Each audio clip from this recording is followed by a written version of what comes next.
Ya, pemirsa, 15 korban yang mengalami luka sedang maupun ringan akibat kecelakaan maut bus pariwisata yang terjatuh di sungai kawasan Guci, Tegal, Jawa Tengah yang dirawat di Rumah Sakit Umum Daerah Serpong Utara, Kota Tangerang Selatan mulai membaik. Para pasien korban kecelakaan bus di Guci, Tegal ini masih diberikan perawatan oleh petugas medis. Para pasien yang dirawat di Rumah Sakit Umum Daerah Serpong Utara ada 15 yang terdiri dari 11 pasien dewasa perempuan, 2 pasien dewasa laki-laki, 1 anak laki-laki, dan 1 anak perempuan. Ke-15 pasien yang dirawat ini sudah mulai membaik, namun masih dalam pemantauan petugas medis. Sebelum Rumah Sakit Umum Daerah Serpong Utara, Kota Tangerang Selatan menerima 16 pasien dengan kondisi luka ringan maupun sedang, namun 1 pasien dirujuk ke Rumah Sakit Umum Daerah Kota Tangerang Selatan Pamulang untuk dilakukan tindakan operasi.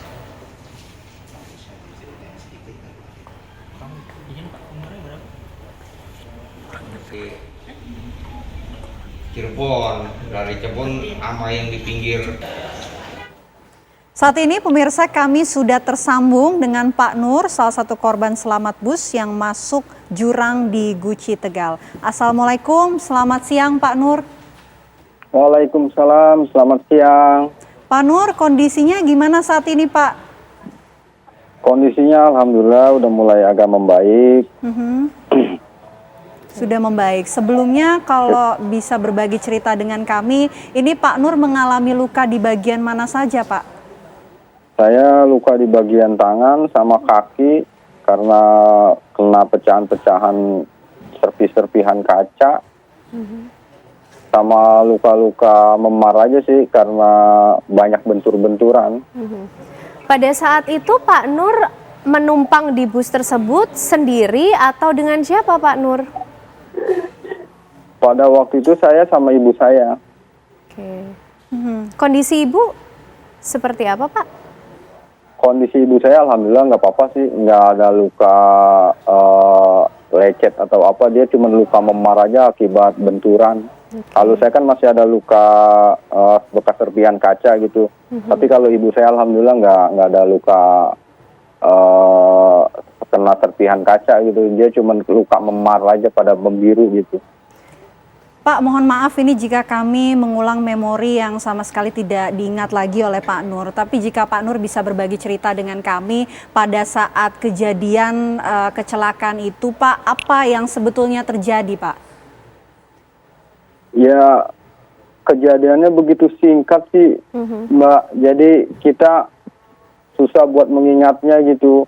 Spontan, tahu-tahu udah mobil, tahu-tahu udah jalan aja gitu. Kita juga nggak ngelihat kondisinya kayak gimana, tahu-tahu pas udah orang pada teriak, tahu-tahu udah jalan, katanya nggak ada supirnya. Kita udah mulai panik, semuanya udah pada mulai panik gitu. Jadi situasi kejadiannya begitu singkat banget, jadi kita gimana ya, nggak kepikiran apa-apa gitu, nggak bakalan tahu-tahu udah jadi kayak gini aja gitu kejadiannya, Mbak. Begitu singkat banget kejadiannya. Berarti pada saat itu awalnya kondisi bus ini dalam keadaan berhenti begitu Pak Nur? Betul, dalam keadaan berhenti. Oke, dan tiba-tiba terjadilah peristiwa tersebut. Iya, tahu-tahu peristiwa tersebut terjadi.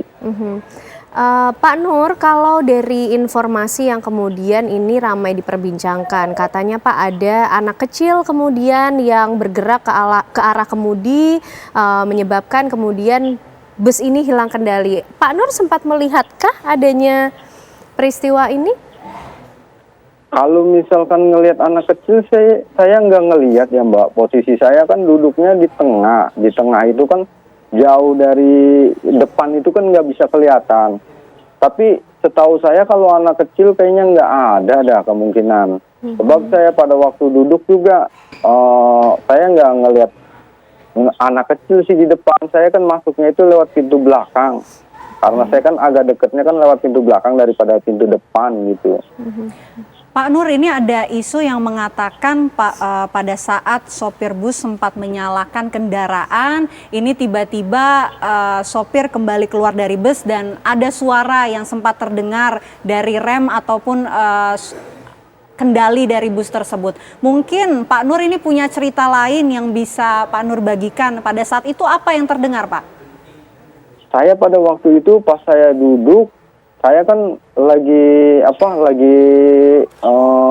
WA sama istri saya. Jadi saya nggak bisa sempat ngeliat ke depan, Mbak. Saya waktu itu fokus mainin handphone. Pas mobil udah jalan, baru tuh saya sadar di situ karena ada yang pada teriak bus jalan nggak ada supir, nggak ada supir, nggak ada supirnya. Baru tuh saya mulai panik. Kalau masalah itu saya nggak ngelihat, Mbak, nggak ngelihat posisi ada supir atau enggaknya, saya nggak ngerti. Oke, Pak, pada saat itu disampaikan tidak bus ini berhenti untuk kepentingan apa? Nggak ada. Maksudnya gimana ya, Mbak?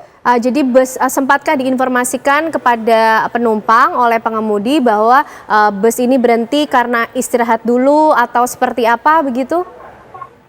Oh, bisa emang keadaan berhenti buat istirahat. Kan kita kan semalam habis menginap, Mbak. Dan lokasinya memang sebegitu dekatkah dengan jurang atau seperti apa sih, Pak Nur? Sebegitu dekat, memang sebegitu dekat dengan turunan, tapi bukannya buat jalanan bis besar itu ya. Tahu saya masalahnya turunannya itu agak begitu curam, terus jalannya itu bukannya jalanan padat itu. Oke. Nah, pada saat kemudian terdengar teriakan penumpang lain yang mengatakan bahwa bus berjalan tanpa adanya pengemudi, spontan pada saat itu reaksi Pak Nur dan juga mungkin penumpang yang lain seperti apa? Ya, spontanitas saya cuma bisa pegangan sekencang-kencangnya kursi yang di depan saya, ya sama takbiran aja udah, Mbak, itu aja yang saya ingat. Terus tahu-tahu mobil udah masuk ke jurang, udah masuk ke dalam air. Perasaan saya udah tuh kayak gitu aja udah. Kejadiannya benar-benar begitu singkat. Baik, dan untuk kondisinya Pak ketika jatuh ke jurang tersebut juga benar-benar dari pengemudi atau mungkin juga kernet busnya sendiri tidak ada kendali lagi ya Pak? Mereka masih berada di luar bus begitu?